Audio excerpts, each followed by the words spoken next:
So we all know that Sony owns Bungie, and we all know that Microsoft owns Activision Blizzard. And the thing is, I've been reading lately that um, those two companies aren't competing against each other anymore, especially concerning the fact that Microsoft is allowing an Xbox exclusive game like Starfield to be on the PlayStation 5. And a lot of people feel like this is a sign of things to come. But honestly, I feel like it's one of those deals where Microsoft is doing this to prove to the FTC that we're not trying to create a monopoly or anything like that. In fact, I believe Microsoft and Nintendo had inked a 10-year deal where Microsoft has committed to bring multiple Call of Duty games to Nintendo consoles over the next 10 years, which is pretty cool. But at the same time, I honestly feel like Nintendo is basically one of those entities that lack strong RPG games for the most part, and they've never really been like too strong in RPGs because it seemed like Nintendo has focused more on platformers or action adventure type games or party games or what have you, and it seems like RPGs have stood out more on PlayStation consoles and Xbox consoles in general. And with that being said, um, a lot of people feel like Nintendo should buy Square Enix. It wouldn't make a lot of sense given their history because back in the NES days, we had popular franchises owned by Square Enix got started on the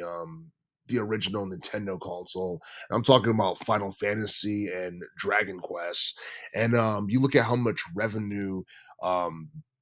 Final Fantasy has earned, like, since the 80s. I believe it has I read somewhere it grossed like at least 18 billion as of this past summer, and it had more than 180 like million copies sold or something like that. And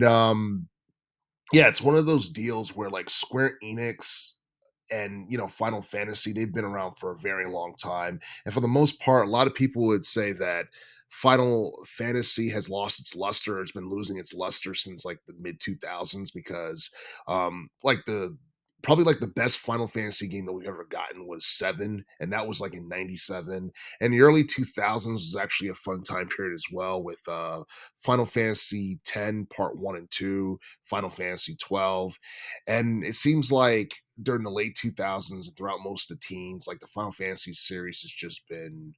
on a decline in terms of popularity. And don't get me wrong, Final Fantasy 15 from 2016 was a pretty good game, but Final Fantasy 16, which recently came out, is kind of a flop because even though it sold like 3 million copies, worldwide in sales, it doesn't get a lot of mainstream attention, and it just seems bland in comparison to some of the older installments. In fact, I do feel that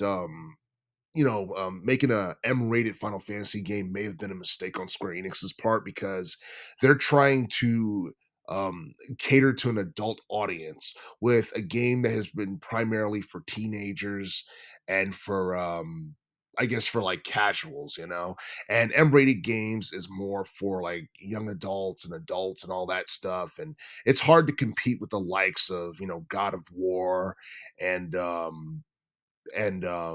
Persona and Grand Theft Auto and all these other games that are big and popular for like PlayStation, like Marvel Spider-Man 2, which has had a tremendous amount of success since its release this past year. And like for the most part I feel like if a Nintendo owns Square Enix,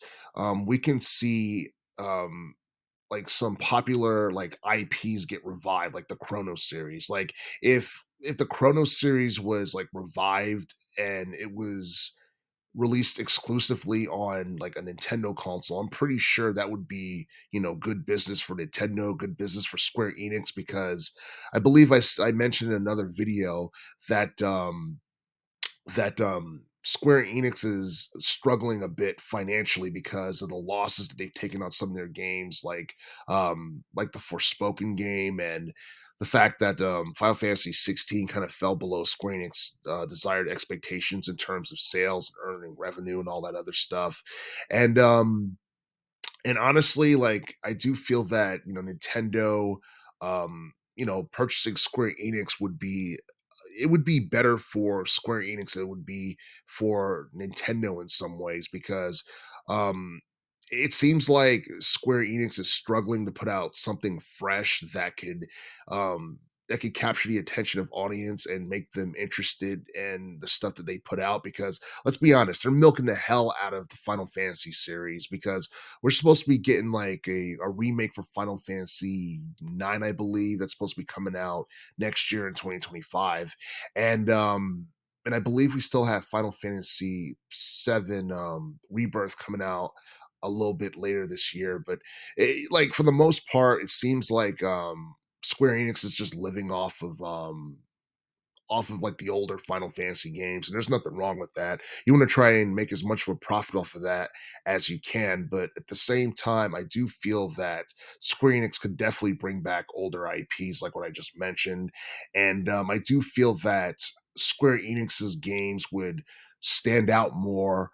on Nintendo consoles opposed to that of PlayStation or Xbox. Because let's be real, PlayStation and Xbox for the most part is for like adults, like there's more adult games that tend to sell more, that tend to shine more on those two consoles. And you look at like the 90s during the SNES era, like a lot of Square Enix RPGs that came out on the 16-bit console shined a lot, and they're all like memorable classics and everything. So I do feel that Square Enix should probably try appealing to casuals more and probably stay away from the M rating because I know like they kind of took a gamble with that with Final Fantasy 16 and all, but the thing is, I mean, they should probably go back to doing what made them popular, and that's like appealing to the casuals for the most part, opposed to like a niche audience or opposed to solely just young adults and all that stuff. Because I believe like there's been talk of Square Enix making their next Dragon Quest game rated M for some reason. I'm like, you know what? That's not great of an idea, as interesting as it sounds, because Dragon Quest, for the most part, has never really been known as an M-rated game. It's really hard to compete with the likes of like what we have right now with like the first-person shooters, and then we got we got the Kill the Justice League video game that's coming out soon. So honestly, I do feel that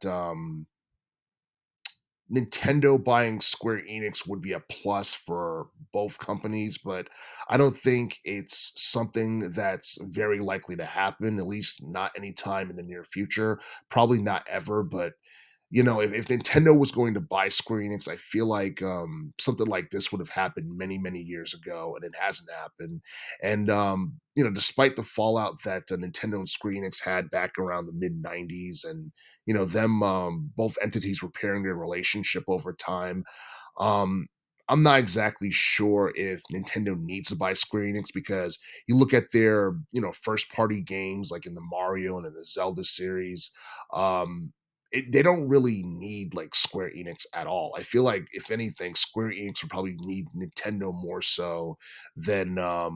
Nintendo needing Square Enix. And I do feel that it would be pretty cool to like have older IPs of Square Enix brought back as Nintendo exclusive because you look at Chrono Trigger, that came out as a SNES exclusive and it shined on the SNES, when Square Enix had released Chrono Cross like in 99 for a PS1, it flopped because there was a lot of competition on the PS1 and people had more options. So Square Enix being a part of Nintendo would be a plus for Square Enix, but I don't think that's something that's going to happen anytime in the near future.